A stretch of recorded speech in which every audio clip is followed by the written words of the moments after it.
Muy buenos días, hermanos, hermanas que nos escuchan esta mañana. También ustedes que nos pueden ver a través del internet. Dios les bendiga. Les saludamos en el amor de Cristo Jesús, rogando a Dios que cada uno de ustedes se encuentren gozando en buena salud con sus familias y que gozosos todos nosotros nos encontremos por la bendición que representa caminar con el Señor, conocerlo, aprender de Él y crecer en su gracia. Esta mañana, antes de que comencemos nuestro estudio, quisiera pedirles de favor y estemos orando unos por otros, algunos de ustedes que están pasando por dificultades. Quisiera pedirles por favor sus oraciones porque creemos en el poder de la oración. No necesariamente que la oración tenga poder, creemos que la oración mueve el corazón de Dios, que es Dios Todopoderoso, y que Dios nos ha dicho que cuando estemos cargados y atribulados, que vengamos a Él y que Él nos hará descansar. Entonces, con eso en mente, quisiera pedirles, por favor, que oremos, nos mantengamos orando unos por los otros, particularmente por aquellos que están pasando por circunstancias y dificultades en estos momentos. En especial les quiero pedir sus oraciones por nuestra hermana Carmelita.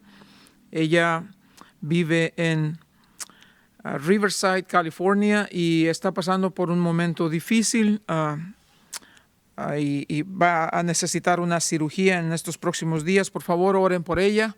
Carmelita ama tanto al Señor y la razón por que me atrevo a pedirles a ustedes sus oraciones es porque la conozco a ella de más de 20 y tantos años, si no es que 30 años tal vez. Ya yo creo que más de 30 años, de hecho. Y hemos caminado con el Señor por todo este tiempo y ama tanto al Señor, y yo sé que ella siempre está orando por ustedes. Por nuestra hermana Dalila en Perú también les pido sus oraciones, por favor, para que el Señor continúe sanándole de su cáncer. Y también les pido por los hermanos en Panamá, para que Dios continúe haciendo su obra en Panamá. Por el pastor Roberto, que se está recuperando también de algunos procedimientos médicos que le han que llevaron a cabo con él, y que se siga sanando. Por nuestros hermanos en Ecuador, por nuestros hermanos que nos escuchan en México, y por todos ustedes que estén pasando y que tal vez no tenemos una petición de oración así formal con nombre y apellido, pero por ustedes que están pasando por necesidades y por dificultades, que Dios en su gracia les toque, que Dios les sane, que Dios en su misericordia los guarde, les llene de paz y fortaleza, que la gracia de Dios abunde sobre cada uno de nosotros. Así que, por favor, les encargo esos y yo les estaré dando a saber en las próximas semanas cómo va la situación con nuestra hermana Carmelita. Maravilloso que ella tiene tanto gozo en el Señor. Y dice ella, no tiene miedo en lo más mínimo. Pero de todos modos necesitamos orar que Dios le llene de fortaleza, que Dios le dé sabiduría a los doctores y que el tratamiento que le vayan a recetar o a recomendar que sea directamente movido por la mano de Dios para que haya sanidad completa. Padre bendito, en el nombre de Jesús te damos gracias, Señor, por tu misericordia para con nosotros. Dios, tantas veces me pregunto, y nosotros tenemos un Dios que nos ama, un Dios que es todopoderoso, un Dios para el cual nada es imposible, un Dios que sufre con nosotros. ¿Y qué hace el mundo que no tiene esa esperanza? ¿Qué hace el mundo que no tiene a quién ir? ¿Qué hace el mundo que no tiene fe en el Dios verdadero? Y me doy cuenta de tan bendecidos que somos, Señor. Te pedimos, Dios, por nuestros hermanos y hermanas que están pasando dificultades, en especial, mi Dios, por nuestra hermana Carmelita y su esposo Jorge, Dios, que tú los sostengas con tu mano poderosa, Señor. Cuánto te han amado ellos, cómo te han servido con sus hijos, enseñándoles el camino de Dios. Siempre dispuestos a servir. Gracias por ellos, Señor. Te pido que en tu gracia, Señor, les sostengas. En tu gracia toques el cuerpo de Carmelita y le sanes, Señor. Igual por nuestra hermana Dalila en Perú, igual por nuestros hermanos en Panamá, los que están sufriendo. nuestros hermanos en Nicaragua, con tan difícil situación allá también, por nuestra hermana Connie en Nicaragua también, recuperándose de esa cirugía mayúscula que le acaban de hacer en estos días pasados. Padre, todos que estén sufriendo, todos que estén en necesidad, Padre, los levantamos delante de ti, Señor, porque en ti encontramos sanidad, paz. En ti encontramos gozo a pesar de las dificultades, Señor. Tú eres la razón de nuestro vivir. Para nosotros vivir es Cristo y te damos gracias, Señor, que nuestro gozo no depende de las circunstancias, sino de una persona cuyo nombre es Cristo Jesús. Padre, ahora que abrimos nuestras Biblias, por favor, Señor, abra nuestros ojos a su palabra, abra nuestro corazón para recibir la verdad y luego abra nuestros labios para proclamar el Evangelio, particularmente en esta temporada de Semana Santa. Que nos des oportunidad, oh Dios, de compartir con alguien que no te conozca el Evangelio, las buenas nuevas de salvación, y que eso traiga honra y gloria a tu nombre. Pues te lo pedimos, Señor, en el nombre de Cristo Jesús. Amén. Esta mañana, hermanos, vamos a estar, continuamos en el estudio en Romanos, pero para reforzar uno de estos puntos importantísimos, estamos a punto de comenzar en el capítulo 10. En el capítulo 10 vamos a ver este tema de por qué las personas que son religiosas no buscan la salvación. ¿Por qué las personas que son religiosas no buscan la salvación? Pero antes de que lleguemos a eso, quiero decirles cómo es que Dios ha proveído salvación y cómo es que Dios en su misericordia ha sido paciente con nosotros. La Biblia dice que Dios no quiere que nadie se pierda, que Dios espera a que nos volvamos a Él.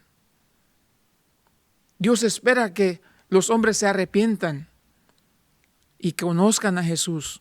La oración de Jesús por todo el mundo fue, Señor, decía Él a su Padre, decía, Padre, que te conozcan a ti, el único Dios verdadero, y a Jesús, quien tú has enviado. Dice, esta es la vida eterna. De tal manera amó Dios al mundo que dio a su Hijo unigénito para que todo aquel que en él cree no se pierda, mas tenga vida eterna. Entonces, ¿por qué las personas religiosas no reciben la salvación? Bueno, hoy vamos a ver en el Evangelio de Marcos una parábola que Jesús va a usar para ilustrar perfectamente cuál es el problema del hombre religioso. ¿Por qué le es difícil al hombre o a la persona religiosa recibir la revelación de la palabra de Dios? ¿Por qué hay personas que a pesar de su condición difícil, digo, por este asunto que Dios me llamó a hacer, de servirle a su gente, me toca visitar a mucha gente en el hospital, creyentes y no creyentes por igual. Y también me toca oficiar en bodas, en funerales y todo este tipo de cosas, con personas, por lo regular con los que son creyentes, pero muchas veces con personas que no son creyentes. Y qué difícil es compartirles las buenas nuevas, la esperanza de vida eterna en Cristo Jesús a aquellos que se consideran religiosos. Es muy difícil. Si hay alguien que para quien el Evangelio es difícil que penetre el corazón o la mente, es la persona religiosa. ¿Por qué es así? Bueno, vamos a ver en nuestras próximas semanas principios fundamentales de por qué la persona que se considera a sí misma religiosa, por qué le es difícil aceptar la salvación por gracia, por medio de la fe en Cristo Jesús. ¿Por qué le es difícil? Bueno, Pablo nos va a decir en Romanos capítulo 10, del verso 1 al 4, y nos va a decir, el problema es porque no conocen la justicia de Dios. Eso quiere decir, no conocen el carácter justo de Dios. Y cuando una persona no conoce el carácter justo de Dios, esa persona se va a inventar su propia manera de cómo, según él o ella, cree que puede agradar a Dios. Al momento de que la persona busca una manera de acercarse a Dios basado en sus propios méritos, esa persona entonces está poniendo en práctica una religión, ya sea la religión que sea. Pero a Dios le enfada, a Dios le ofende. A Dios le duele, podríamos decir, cuando una persona se acerca a Él diciendo, esto es lo que yo hice, Dios, ahora usted me tiene que bendecir. Eso es un insulto, es una ofensa. ¿Por qué? Porque Dios ya nos dio en su palabra la manera y la única manera de cómo nos podemos acercar. Es decir, el mundo entero estamos bajo la condenación del pecado antes de venir a Cristo Jesús. Eso debe quedar clarito. No hay un hombre, no hay una mujer en este mundo, los que antes vivieron, los que ahora viven y los que van a vivir en el futuro. No hay uno solo, ninguno, ni uno solo siquiera, que haga lo que es justo y que haga lo que le agrada a Dios. Cristo Jesús obviamente está por fuera de ese número porque Él es el Hijo de Dios, Él es Dios que se hizo hombre.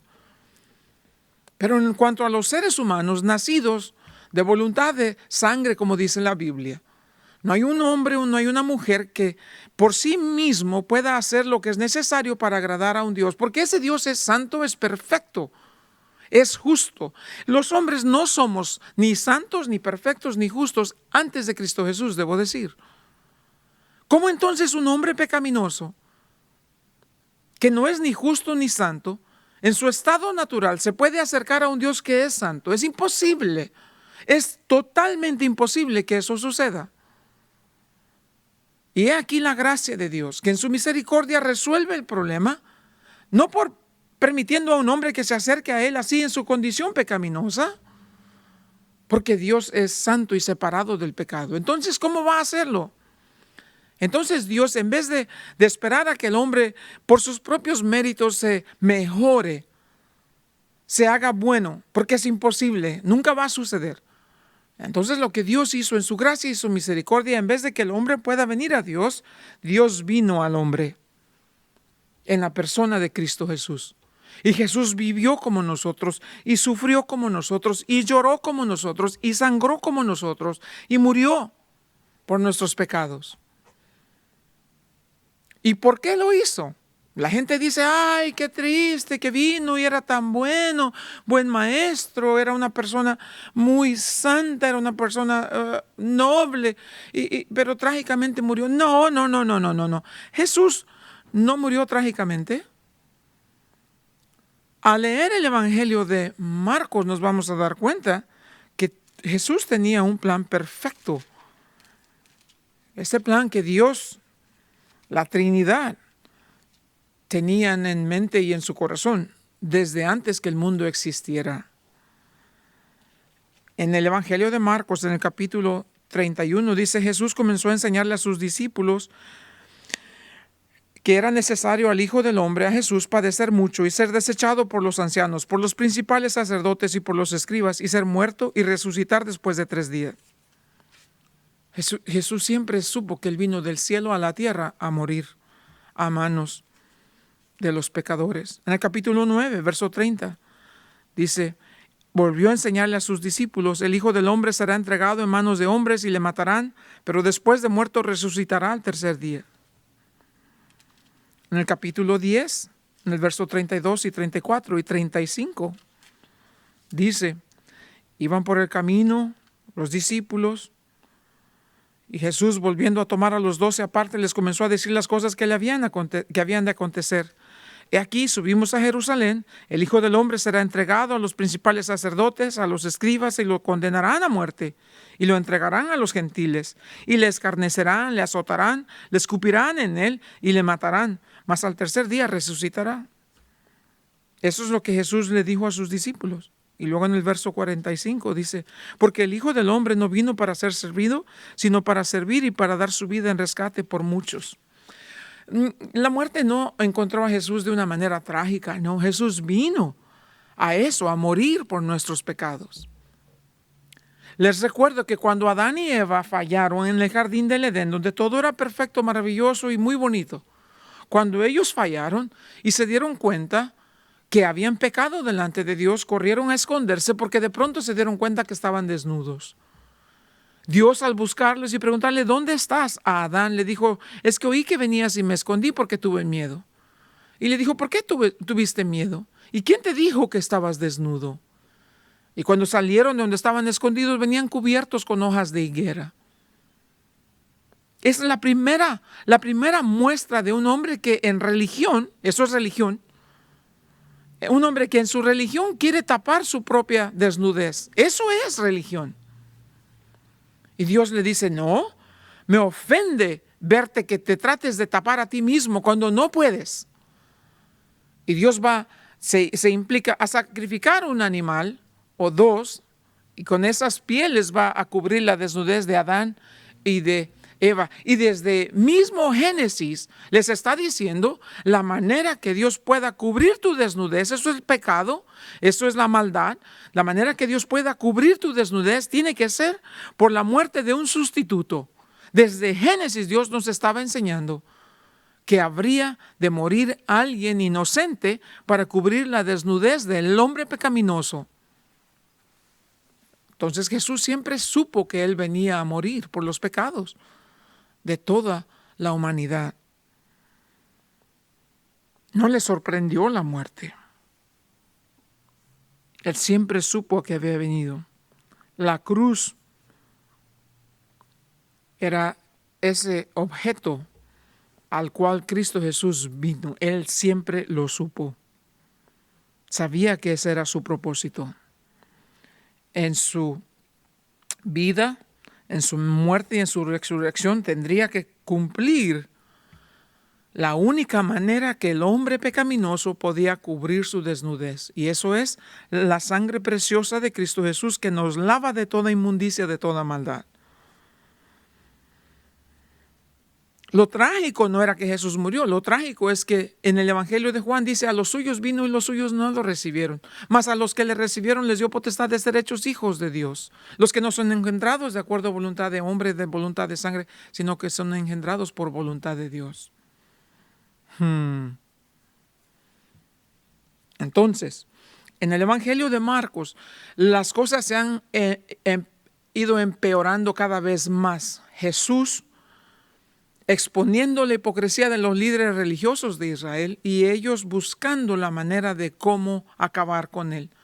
Porque los expone severamente y drásticamente. En el Evangelio de Mateo, en el capítulo 5, Jesús comienza a hablar y les dice, has oído que os fue dicho, no matarás. Pero yo os digo que si tuvieras odio o resentimiento en tu corazón contra tu hermano, eres culpable de homicidio. Oíste que os fue dicho, no adulterarás, mas yo os digo que si ves a una mujer con lujuria, eres culpable de adulterio. Y los líderes religiosos están echando espuma por la boca, porque eso les pone a ellos en un lugar bastante difícil.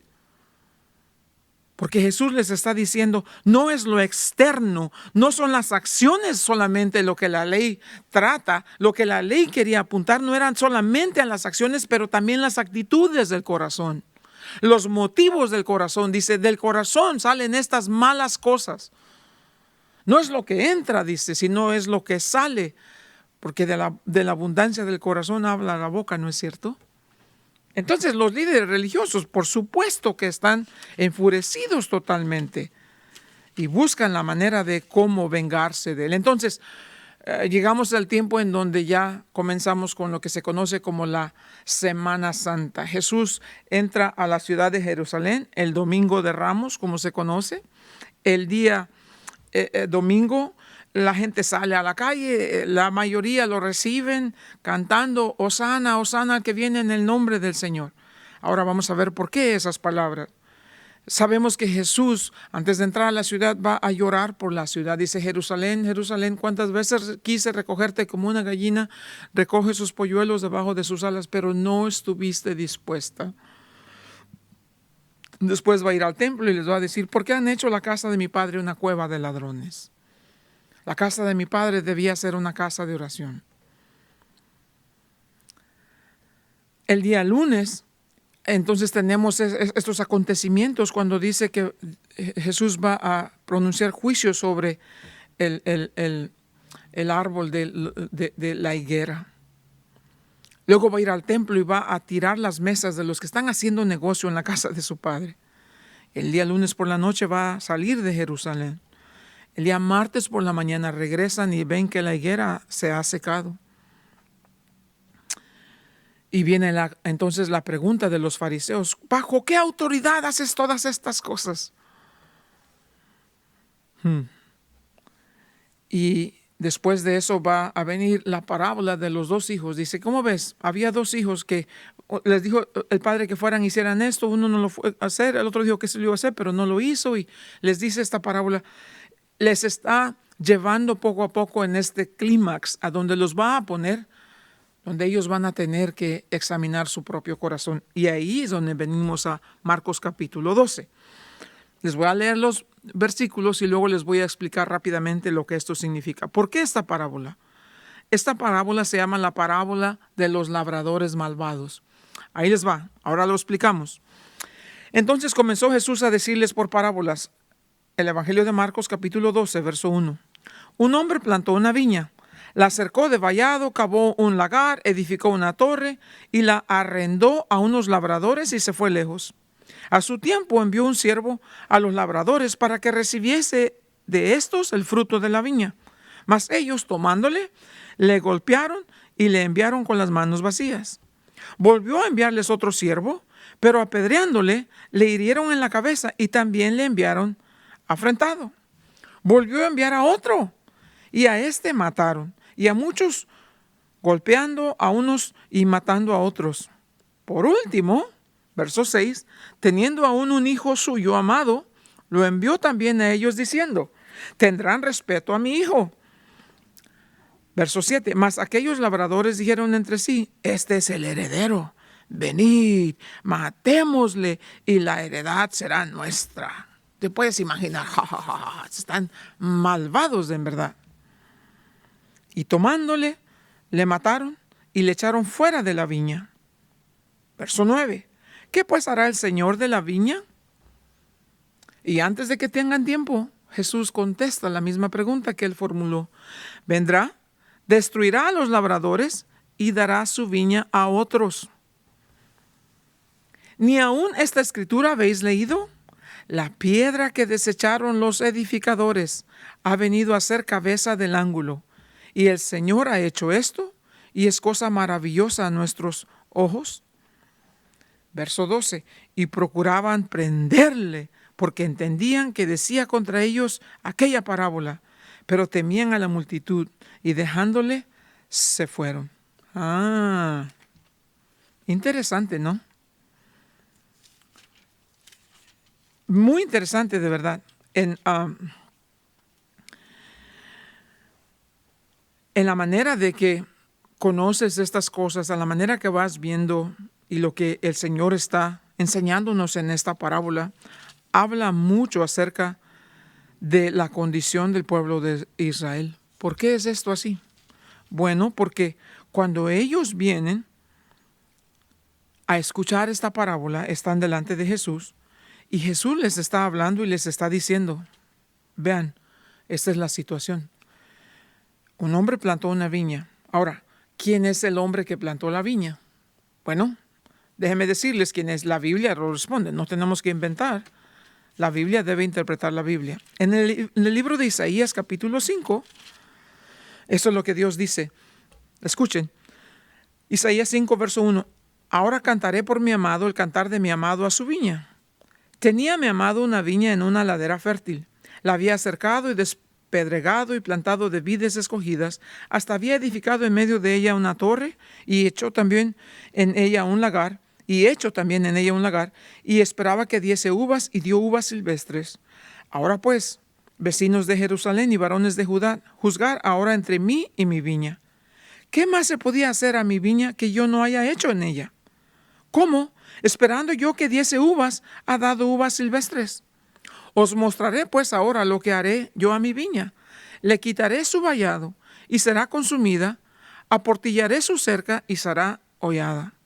Haré que quede desierta, no será podada ni cavada, crecerán el cardo y los espinos, y aún las nubes mandaré que no derramen lluvia sobre ella. Ciertamente la viña de Jehová de los ejércitos es la casa de Israel, y los hombres de Judá, planta deliciosa suya. Esperaba juicio, y he aquí vileza, justicia, y he aquí clamor. La Biblia contesta de qué se trata esta parábola. Jesús, confrontando a los líderes religiosos, dice, les voy a contar una parábola. Cuando él empieza a decir estas cosas y dice viña, ellos de una vez saben, está hablando de Israel. Y cuando dice, la rentó a unos labradores, él sabe que los líderes religiosos son estos labradores. Ellos eran los líderes de Israel, ellos eran los encargados de estudiar la palabra, de entender la palabra, de enseñar la palabra, de explicar la palabra. Pero la confrontación de Jesús con ellos fue y dijo, ustedes tienen un serio problema, han dejado la palabra de Dios y le han dado prioridad a las tradiciones de los hombres. Igual como la Iglesia Católica. Y no es porque siempre quiero estar molestando a la Iglesia Católica, pero pongamos las cosas en la realidad de lo que es. Cuando una iglesia comienza a dejar a un lado la palabra de Dios y le da más autoridad a las tradiciones de los hombres, entonces esa no puede ser una iglesia verdadera. Dios plantó la viña, Israel es la viña, los líderes religiosos son los labradores, los mensajeros que el dueño de la viña envió son los profetas del Antiguo Testamento. A cada profeta tras profeta que vino a Israel, cuando les hablaban la verdad, el profeta siempre decía, así ha dicho el Señor Jehová. ¿Y qué hacían con los profetas? Los apedreaban, los mataban, los echaban fuera. Y por último dice, el dueño de la viña, después de que estos malvados labradores han matado a los profetas, a los mensajeros, decidió enviarles a su hijo. Dijo, a mi hijo lo van a respetar. Ellos saben que es mi hijo y no le van a hacer nada. Y por si fuera poco, el Evangelio de Mateo nos dice, y el Evangelio de Lucas también, cuando Jesús viene y comienza su ministerio, lo primero que vamos a ver es que va al río Jordán a ser bautizado por Juan el Bautista. Al momento de ser bautizado y salir del agua, hay una voz del cielo. El Espíritu Santo desciende sobre él de manera corporal, dice, en forma de una paloma. Al salir del agua, el Espíritu Santo desciende sobre él y hay una voz del cielo que dice, este es mi Hijo amado, en quien tengo complacencia. No hay duda, Dios ya dijo que este hombre, Jesús de Nazaret, es su Hijo amado. Y si es el Hijo de Dios, debió habérsele honrado por lo que es. Pero desde ese momento los líderes religiosos comienzan a buscar la manera de cómo matarlo. Desde ese momento, el diablo primero, el Espíritu Santo va a llevar a Jesús al desierto y va a ser tentado por el diablo. El diablo primero busca de cómo deshacerse de él. Cuando Jesús vence a Satanás por la palabra, escrito está, escrito está, escrito está. Y regresa de allá y entra a la sinagoga y lee el libro de Isaías y les dice, hoy se ha cumplido esta profecía delante de ustedes. El Espíritu de Jehová está sobre mí porque me ha dado, dice, me ha enviado el Señor a dar libertad a los cautivos y vista a los ciegos. Y saliendo a la sinagoga lo quieren matar los líderes religiosos. Y siempre buscaron oportunidad para matarlo. Entonces aquí Jesús les está haciendo un recuento de su historia. Y saben perfectamente, Dios es el dueño de la viña, los profetas son los mensajeros, la viña es Israel, los labradores malvados son los líderes religiosos. Pero acuérdate, Jesús ya le dijo a sus discípulos, me van a apresar, me van a entregar a los gentiles, me van a maltratar, me van a herir, dice, me van a escupir. Les dio detalles de lo que iba a pasar. Pero les dice, voy a morir, pero al tercer día voy a resucitar. Entonces, a estos líderes religiosos les está diciendo, entonces, ¿qué creen que va a hacer Dios con ustedes, labradores malvados? Ellos saben perfectamente lo que Dios va a hacer con ellos, porque ellos mismos dicen, saben que Dios va a tratar con ellos. Y es muy importante todo esto. ¿Por qué? Porque a la verdad, viendo estas cosas y leyendo lo que la Biblia dice, entonces te debes dar cuenta que cuando ellos comienzan a hacer estas cosas, saben las consecuencias. El pecado de ellos no es ignorancia. No, el pecado de ellos es orgullo. Es simplemente orgullo. ¿Por qué? Porque ellos han desarrollado un sistema religioso por el cual ellos creen que pueden agradar a Dios. En Mateo capítulo 21, que es la misma parábola, pero con otros puntos que Marcos no nos da, dice, ¿qué hará aquellos labradores? Ellos mismos dijeron, los labradores dijeron, a los malos destruirá sin misericordia y arrendará su viña a otros labradores que le paguen el fruto a su tiempo. Y ahí les dice, el reino de Dios será quitado de vosotros y será dado a gente que produzca los frutos. Y luego dice, el que cayere sobre esta piedra será quebrantado, y sobre quien ella cayere le desmenuzará. Uy, uy, uy. ¿Por qué les está diciendo esto? Porque les dice en el verso 10 de Marcos 12, ¿no han leído esta escritura? La piedra que desecharon los edificadores ha venido a ser cabeza del ángulo. Ahora, ahí Jesús comienza a citar el Salmo 118, particularmente los versos 22 al 23. El Salmo 118, versos 22 al 23, es interesantísimo porque el Salmo 118 dice esto. Pongan atención. Muy importante este salmo. ¿Por qué? Porque aunque es un hecho histórico que sucedió mucho antes de lo que Jesús está diciendo aquí, esto es lo que dice, mire. La piedra que desecharon los edificadores ha venido a ser cabeza del ángulo. De parte de Jehová es esto, y es cosa maravillosa a nuestros ojos. ¿De qué trata el Salmo 118? El Salmo 118 trata de que el pueblo de Israel, después de vivir en esclavitud 70 años en Babilonia, van a regresar. Cuando el imperio de los medos y los persas van a conquistar Babilonia, los judíos que han vivido en esclavitud por 70 años van a ser puestos en libertad para que puedan regresar a su tierra. Y se les va a dar para que puedan reconstruir el templo. Cuando ellos regresan, comienzan a reconstruir rápidamente el templo. Si no tienen templo, creen que no tienen nada. Y comienzan rápido las labores. Pero después Ageo nos dice que pararon las labores de reconstrucción. Y después Ageo les va a decir, ¿por qué están? Mi casa está hecha ruinas y las casas de ustedes muy bonitas. Vuelven otra vez bajo el liderazgo de Zerubabel y de Josué, que es el sacerdote. Van a reconstruir esto. Y una vez tienen el templo, ya que terminan de esto, ahora van a hacer una procesión y van a ir cantando en esta larga procesión al templo, alabando a Dios, porque Dios los hizo libres de la esclavitud en Babilonia. Y van a decir, la piedra que fue desechada, ¿de quién está hablando? Esto es un hecho histórico que Jesús está usando, porque lo va a aplicar de manera correcta. Por favor, no pierdan, es muy importante.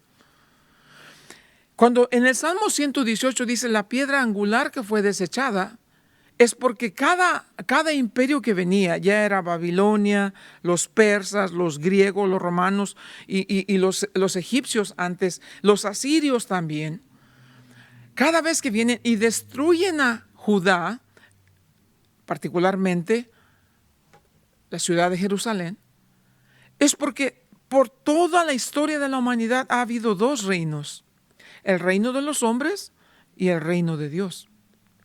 Y al hombre le repugna la idea de humillarse delante de Dios. En Génesis capítulo 9 vemos inmediatamente, después del diluvio, los hombres se van a asociar, se agruparon y dicen, construyamos una torre que nos haga llegar al cielo.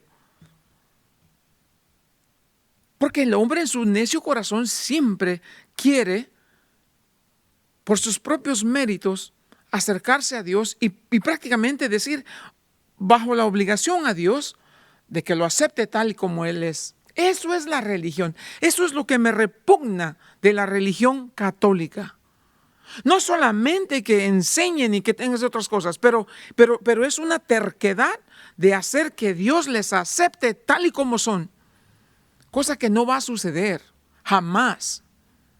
Dios es santo. Y una cosa es por seguro, Dios no va a poner sus ojos. No estoy diciendo que todos los católicos se vayan a ir al infierno. Mi oración es de que se salven. Pero si se van a salvar, tiene que ser bajo los términos de Dios. Y la Biblia dice, porque por gracia soy salvo. Y la Biblia dice, por medio de la fe. Y esto no de nosotros, no de vosotros, no por obras, para que nadie se gloríe.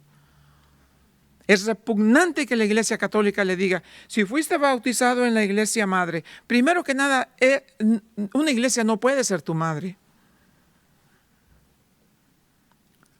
Si hiciste esto, si fuiste confirmado y fuiste bautizado y todas estas cosas.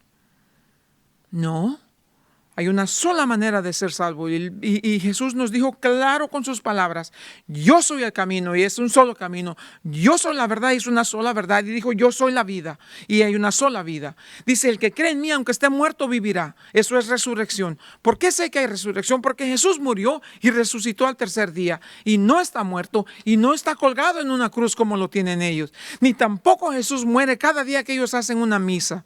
Cuando el sacerdote lleva a cabo una misa, está hablando y diciendo que el pan y que el vino es el sacrificio perfecto, como si él tiene la autoridad de ofrecer a Jesús.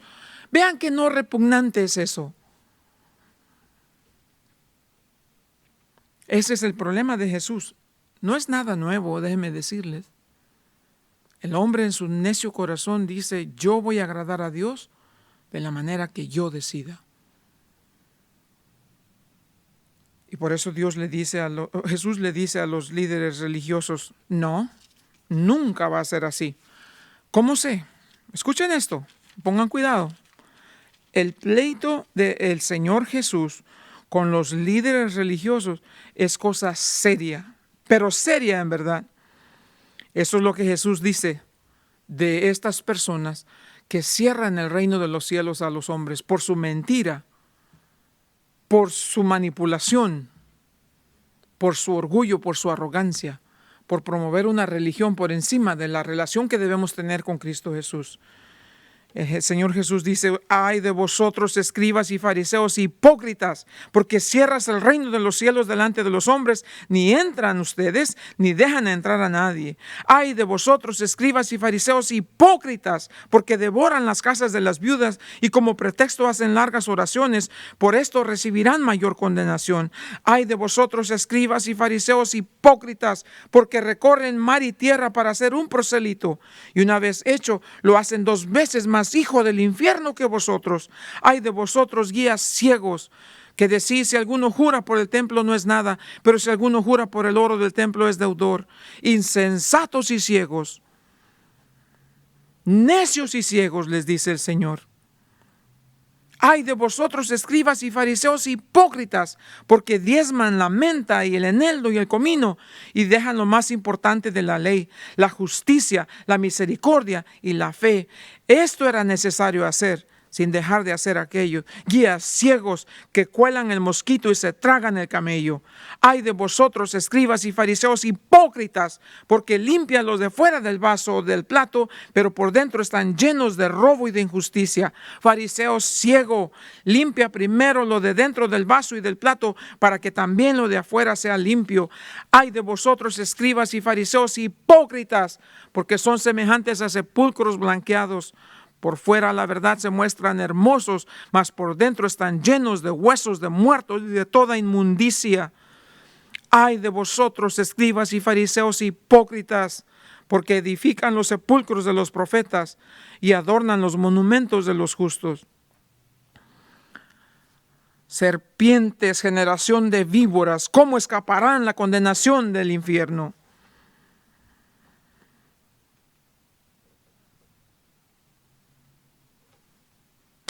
Yo estoy inventando. No estoy inventando.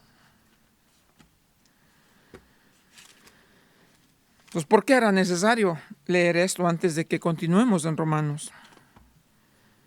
Porque tenemos que entender la magnitud de lo que la mentira y la manipulación religiosa, la consecuencia que eso carga.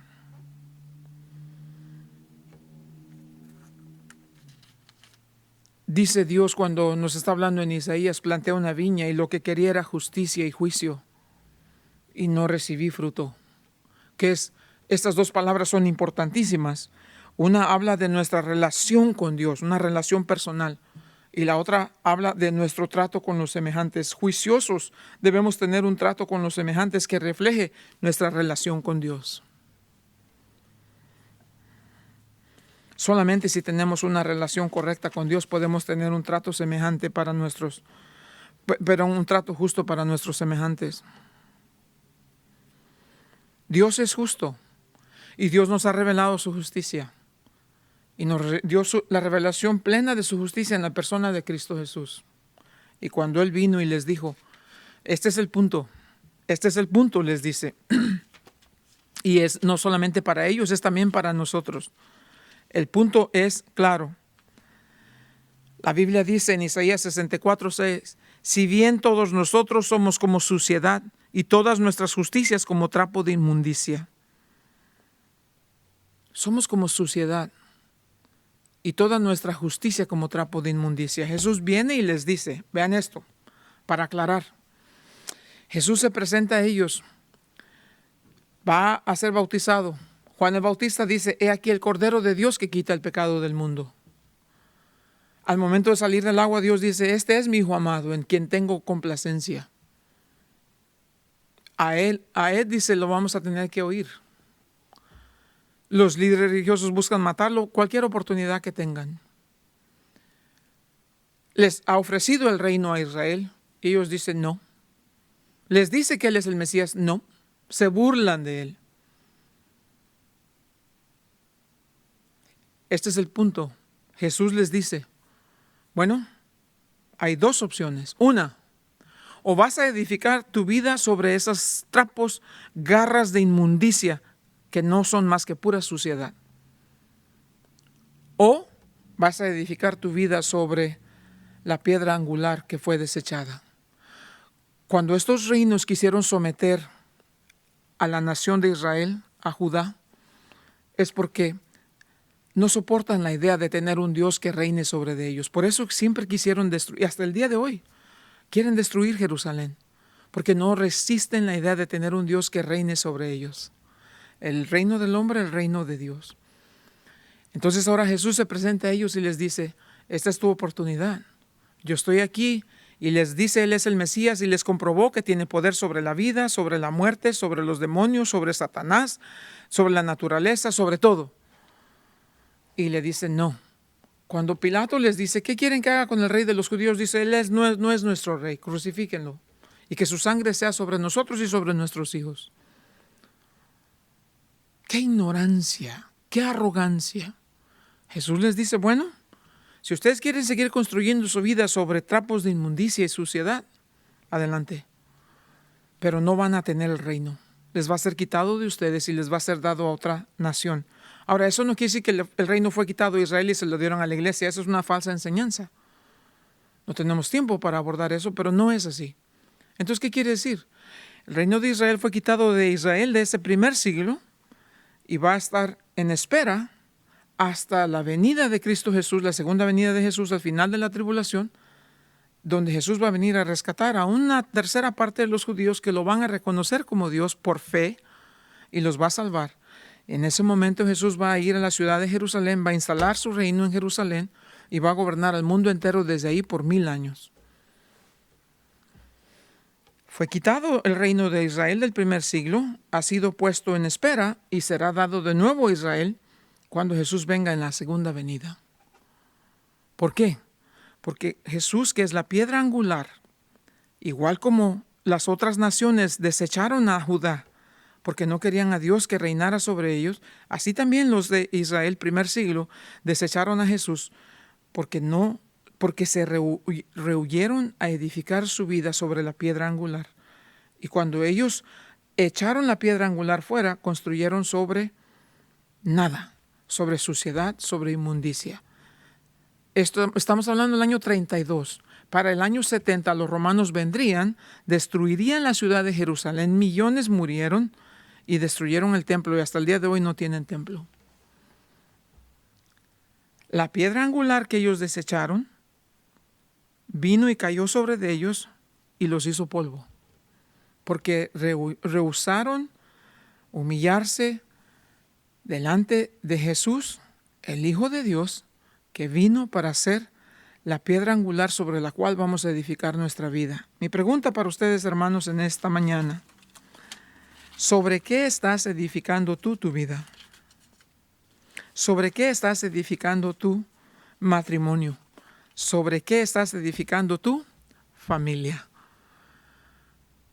Si crees que por tus buenas obras, dicho sea de paso, la Iglesia Católica, si crees que por tus propias obras puedes agradar a Dios, porque 40 días no comas carne, pero el resto del año pases haciendo inmundicia, maldad, perversidad, y crees que Dios te va a recibir, malas noticias, la piedra va a caer sobre ti y te va a moler a polvo. Porque tu vida edificada sobre la injusticia, los trapos de inmundicia y la suciedad, es un insulto para Dios. Dios solamente va a recibir la vida que está edificada sobre la piedra angular. Y la piedra angular tiene un nombre. Y la piedra angular es Cristo Jesús. Esta Semana Santa, compártele a alguien que no hay vida si no es en Cristo Jesús. Que Él es el camino, la verdad y la vida. Que nadie viene al Padre si no es por Él. Que el que cree en el Señor Jesús será salvo. Que no hay otro nombre dado bajo el cielo dado a los hombres en que puedan ser salvos. Pero es en el nombre de Cristo Jesús. Si no tienen a Jesús, no tienen nada. Si tienes a Jesús, no te hace falta nada. Puedes tener todo el dinero que el mundo te ofrezca, y si no tienes a Jesús, eres el más pobre y miserable de los hombres. Puede que no tengas nada de lo que el mundo te ofrece, pero tienes a Jesús, tienes una herencia incorruptible reservada en los cielos. Tu nombre está escrito en el libro de la vida. Tu destino final es el cielo, donde morarás por toda la eternidad en la presencia del Padre y del Hijo y del Espíritu. Qué gran diferencia, hermanos. Compartamos el amor de Dios esta Semana Santa con alguien que no conozca y no tengan miedo. Hablen la verdad, en amor, con respeto y dignidad, pero la verdad. Díganle a la gente, si crees que por no comer carne 40 días te vas a salvar, a Dios le ofendes, le das náuseas. Eso es lo que dice. Eres un trapo de inmundicia que le provocas náuseas al Señor. La única manera que puedes acercarte a Dios es que te humilles delante de Él y que pidas que en su gracia te perdone de tus pecados, porque Él es justo y misericordioso. Padre, en el nombre de Jesús te damos gracias, Señor. Gracias por tu palabra, gracias por tu presencia, gracias por tu poder. Bendito Dios, ábrele el corazón a nuestros familiares y amigos para que escuchen el Evangelio y luego abre nuestros labios para promulgar, proclamar, predicar el Evangelio de Cristo Jesús a toda criatura. Y que sin miedo, Señor, que tus hijos, nosotros los cristianos, seamos valientes. El cristiano no debe ser cobarde. Y que con la valentía de Cristo Jesús podamos decirle, hay un solo Salvador y su nombre es Cristo Jesús. Hay una sola manera de estar en esa relación íntima. Es una relación personal con Cristo Jesús por fe en lo que Él ya hizo por nosotros. Y Padre, que tu nombre sea honrado y glorificado. Te lo pedimos en Cristo Jesús. Amén.